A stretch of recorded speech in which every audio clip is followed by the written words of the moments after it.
Hola, anteriormente hemos visto cuál es la diferencia entre control manual y control automático. En el control manual hay un operador humano que es el que realiza las acciones de control, mientras que en el control automático esas funciones las desempeña un elemento artificial, que es lo que nosotros llamamos el controlador. En este vídeo vamos a ver cuál es la diferencia entre lo que se conoce como control en lazo abierto y control en lazo cerrado, siendo este último en el que nosotros nos centraremos en la asignatura. Pues bien, el esquema de control en lazo abierto es el que se muestra aquí arriba. Tenemos la planta, donde dentro de esta planta ya se incluye el actuador. La salida de esta planta será la salida que queremos controlar, se va a ver afectada por las perturbaciones y luego habrá una señal de control, que será la salida del controlador en lazo abierto. A ese controlador en lazo abierto le damos la referencia de la salida que queremos controlar, generará una señal de control y en función de esa señal de control afectará a la planta haciendo que la salida se modifique. Pues bien, la principal característica del control en lazo abierto es que la salida no se mide, o si se mide, dicha medida no se realimenta hacia atrás, no se utiliza para el cálculo de esta acción de control. O dicho de otra manera, el valor que tome esta señal de control es independiente de los valores que tome la salida, solamente dependerá de los valores que se marque en la referencia. Por el contrario, en el control en lazo cerrado, la salida sí se realimenta hacia atrás. La salida se mide a través de un dispositivo que ya vimos que es el sensor. La salida medida se realimenta hacia atrás, se compara con la referencia para calcular el error y en función de eso el controlador determina cuál es la señal de control. Por tanto, la acción de control depende o se ve afectada por los valores que tome la salida y su diferencia con respecto a la referencia. Estos son el esquema en lazo abierto y el esquema en lazo cerrado. Bien, vamos a comentar un ejemplo para ver así, en principio, cuáles serían los problemas que puede tener uno y otro. Si nosotros consideramos el control de temperatura dentro de una habitación, ¿vale?, a través de un dispositivo de calefacción, el típico que nosotros conocemos sería un sistema de control en lazo cerrado. Nosotros marcamos la referencia de temperatura que deseamos, hay un dispositivo, un sensor de medida de la temperatura, y en función de la temperatura actual y la que nosotros le marquemos, pues el controlador le dice al compresor que se ponga a trabajar a una mayor potencia o menos potencia para dar más o menos calor, y así que la temperatura de la habitación se acerque a la referencia que nosotros le hemos marcado. Esa es la forma normal de un sistema de calefacción. Bien, ese mismo sistema se podría haber hecho también en lazo abierto. Si se hubiese hecho en lazo abierto, pues se podía haber, como un ingeniero de climatización, podía haber dicho, bueno, pues vamos a ver cuál es el volumen de aire que hay en la habitación, vamos a ver cómo es el aislamiento de las paredes para ver cuáles son las pérdidas de calor que se dan en esta habitación, vamos más o menos a determinar también la temperatura ambiente que hay a lo largo del año y en función de eso, viendo también la dinámica de la máquina de calefacción, pues podemos determinar que, por ejemplo, si queremos que haya una temperatura de 25 grados, pues el compresor se tiene que poner al 50%. Si queremos una temperatura de 28 grados, pues el compresor, resulta que haciendo cálculos, se tiene que poner al 60%. ¿Vale? En base a un modelo de la habitación, la máquina de calefacción y la temperatura, por ejemplo, a lo largo de distintos días, a lo largo del año, se podrían hacer una serie de cálculos con un modelo que sería una aproximación del sistema real y establecer un controlador al que tú, dándole la referencia, ya estuviese estipulado de antemano cuál es la señal de control que se le debe dar al compresor para alcanzar la temperatura deseada en la habitación. Ahora, ¿qué problema habría? Hay varios problemas. El principal problema que tendría el sistema de control en lazo abierto. Bien, hay uno de ellos, que es que, por ejemplo, cuando nosotros utilizamos un modelo matemático de un sistema para hacer cálculos y diseños, ese modelo siempre va a ser una aproximación, nunca va a ser real. Porque los parámetros del sistema real siempre serán aproximados. Y hay cosas, siempre nos basamos en una serie de aproximaciones, de hipótesis, y hay aspectos que no se tienen en cuenta. Pues, por ejemplo, a lo largo del tiempo, con el desgaste que hay, pues puede ser que el refrigerante de la máquina de calefacción pues no funcione con el mismo rendimiento. Y por tanto, si nosotros habíamos dicho que para poner una temperatura de 25 grados hacía falta que el compresor estuviese al 50%, pues cuando pase el tiempo y el refrigerante vaya perdiendo sus propiedades, pues a lo mejor hace falta ponerlo al 70%. Entonces, esos aspectos hacen que no se pueda conseguir a lo mejor la misma precisión en la salida que con un sistema de control en lazo cerrado. Pero la principal desventaja que tiene es esta de aquí. Ambos sistemas están sometidos a perturbaciones externas y el problema es que, como dijimos, las perturbaciones pueden afectar a la salida. El sistema de control en lazo cerrado, si hay perturbaciones y afectan a la salida, como medimos esa salida, el sistema de control se da cuenta y puede actuar en consecuencia para intentar rechazar esa perturbación y que la salida vuelva a un valor cercano a la referencia. Sin embargo, en un sistema de control en lazo abierto, si hay perturbaciones que afectan a la salida y la salida, por ejemplo, aumenta, el sistema de control, como no utiliza, no mide la salida o no la utiliza, no la realimenta hacia atrás, pues el controlador no lo va a saber y va a seguir con la misma señal de control. En la habitación, por ejemplo, si nosotros abrimos la ventana, pues se va a perder calor, la temperatura descenderá. Este sistema de control en lazo abierto no se daría cuenta y la temperatura en vez de 25 pues podría pasar a 20, mientras que este sistema de control en lazo cerrado, cuando la temperatura disminuyese, empezase a disminuir, al ser comparada con la referencia, el controlador se daría cuenta y empezaría a aumentar la potencia del compresor para intentar alcanzar otra vez la referencia.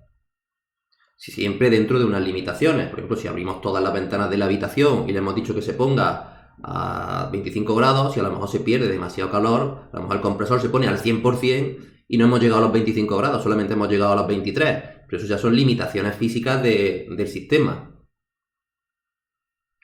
Pues bien, esa sería la principal desventaja del control en lazo abierto. Hay a veces en las que, eso no lo vamos a ver en la asignatura, que se utiliza un control que se llama control feed-forward en lazo abierto, donde hay perturbaciones que se pueden medir. Entonces, si hay perturbaciones que se pueden medir, puedes generar una acción de control en función de esa perturbación para anticiparte al efecto que van a producir en la salida y que la salida no se vea tan afectada. Pero aún así siempre va a haber perturbaciones que no se puedan medir y que afecten a la salida. Aún así, los sistemas de control en lazo abierto pues tienen su aplicación, que generalmente son en sistemas no críticos, que son basados en temporizaciones. Ejemplo de ellos son las lavadoras, que tú le pones un programa de lavado, e independientemente de que pongas mucha ropa o poca ropa, eso siempre hace la misma secuencia. O el control de tráfico mediante semáforos, que los semáforos van funcionando en un determinado tiempo, independientemente de que haya muchos coches o pocos coches.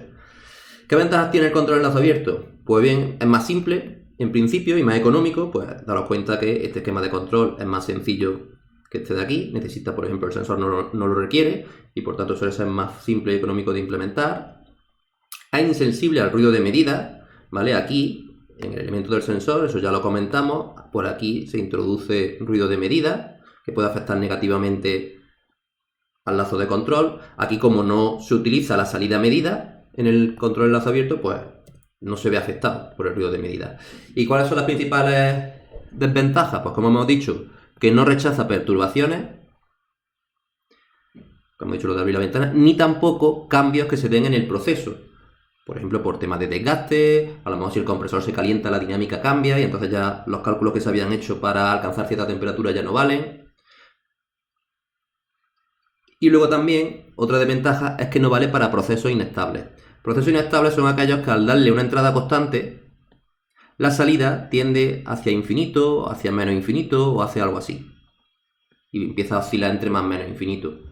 Entonces, esos sistemas no se pueden controlar en lazo abierto, porque si tú le das a la señal de control un valor constante, el sistema, la salida, se te va a más infinito y menos infinito. Y un sistema de control inestable, eso no sirve absolutamente para nada. Otro ejemplo de control en lazo abierto son los motores paso a paso. En este ejemplo de aquí lo que se ve sería antiguas máquinas de control numérico, donde se utiliza un motor paso a paso, motores paso a paso que al girar, mediante un dispositivo de cremallera, el movimiento de rotación se transforma en un movimiento lineal de una mesa de trabajo, y esto sería pues en un eje. Tendríamos el eje X, el eje Y, ¿vale? Para posicionar la mesa, y luego pues desde el punto de vista vertical pues habría una cizalla o una fresa o un taladro que bajaría para hacer la operación de procesado que sea necesaria. Pero la pieza habría que posicionarla a través de esta posición del eje. Pues bien, los motores paso a paso son motores que se le dan pulsos y por cada pulso giran un paso. Si el motor tiene 360 pasos, pues cada pulso hace que el motor gire 1 grado. Si tiene 3600 pasos, pues cada pulso giraría 0,1 grado. O sea, cuantos más pasos tenga el motor, pues puede tener mayor precisión. Esto, por ejemplo, es lo que se utiliza todavía en la impresora, motores paso a paso, ¿vale? En el caso de estas máquinas de control numérico, cuando se trabajaba, por ejemplo, con piezas y se había importantes aceleraciones debido a la inercia o a la fricción, podía ser que la posición en la que se situaba la mesa pues no fuese el paso que tú le habías dado, el número de pasos que tú habías dado, sino que a lo mejor pues se pasase un poco, ya digo, por la inercia, por fallas, por temas de fricción, se quedase un poco corto o se pasase. Y entonces había ahí pequeños errores en la posición que poco a poco pues se iban incrementando y hacía que las tolerancias que se alcanzasen con estas máquinas de control numérico no fuesen tampoco muy buenas, o no tan buenas como se podrían obtener con un control en lazo cerrado.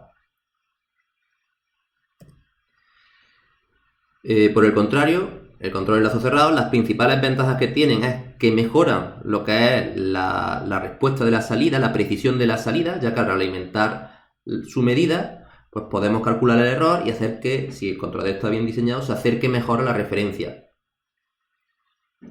Además, es más insensible a las perturbaciones externas, como hemos comentado antes, el tema de, por ejemplo, de abrir las ventanas o otras señales, ya que como medimos la salida, pues siempre que haya algún cambio en el proceso, seas consciente de ese cambio, cómo va evolucionando la salida, se compara con la referencia y se puede actuar en consecuencia. También es más insensible a los cambios o a la variación del proceso, lo que llama aquí variación de los parámetros internos del sistema, que eso serían la incertidumbre o los errores de modelado. Cuando nosotros diseñamos un controlador nos basamos en un modelo de la planta, un modelo matemático, que ya digo, nunca es exacto, siempre es una aproximación, siempre va a haber errores, y esos errores son los errores de modelado, o incertidumbre en determinados parámetros. O además también puede ser que cuando cambiemos el punto de operación de trabajo, pues el sistema no se comporta igual, su dinámica cambia. Por ejemplo, no es lo mismo a lo mejor que el compresor del sistema este de la sala, donde estamos controlando la temperatura, trabaje en torno al 10% que trabaje en torno al 90%. A lo mejor por la dinámica que hay, el modelo matemático es distinto. Pues bien, esos cambios que se dan, ya sea porque cambiamos de punto de operación, por desgaste, por calentamiento de alguno de los componentes, pues serían... el sistema se vería menos afectado por ello, siempre dentro de unos ciertos límites, ¿vale? La insensibilidad a estos cambios en las propiedades del sistema, en la variación en lo que sería la dinámica del sistema, es lo que se conoce como robustez del sistema de control. Y luego otra ventaja importante es que la única forma de controlar sistemas inestables es con un lazo de control, en lazo cerrado. ¿Qué desventajas tiene? El principal es que un mal diseño del controlador en lazo cerrado puede hacer que un sistema que en lazo abierto era estable se vuelva inestable, dando respuestas de este tipo, de que la salida tiende a infinito o a menos infinito. Entonces eso no puede ser, ese sistema de control no sirve para nada. Imaginaros, por ejemplo, si eso ocurre en una central nuclear o en una caldera donde se está produciendo vapor a presión y la presión empieza a crecer indefinidamente, ¿vale? Por temas de seguridad o sencillamente por la aplicación, un sistema que sea inestable no sirve. Y luego aparte, pues bueno, también tiene más instrumentación por el tema del sensor, lo cual hace que sea en principio más caro. Y asociado a que necesitamos un elemento de medida, pues también se ve afectado por el ruido de medida. Pero estas desventajas son menores en relación a las ventajas que se consigue. Por eso la mayoría de los sistemas de control son en lazo cerrado. En el ejemplo de la máquina de control numérico que veíamos antes, pues de esto se pasó a esto. ¿Qué es lo que se hacía? Se ponía un elemento que medía la posición verdadera de la tabla, se realimentaba esa posición, al controlador le llegaba este input que es la referencia, determinaba la señal de control. Bueno, esto es un conversor digital analógico para generar una señal de tensión. Y el motor paso a paso se sustituye por un motor de continua, donde dándole una tensión gira más rápido o menos rápido. Si le das tensión cero, pues ya se para, ¿no? Entonces, bueno, al tener este sistema de control en lazo cerrado, se posicionaba la tabla de trabajo en una posición mucho más precisa, pudiendo pasar, por ejemplo, de a lo mejor tolerancia de la décima de milímetro a tolerancia del orden de la micra. Con lo cual, las piezas que se producían con estas máquinas de control numérico tenían una calidad mayor que las anteriores.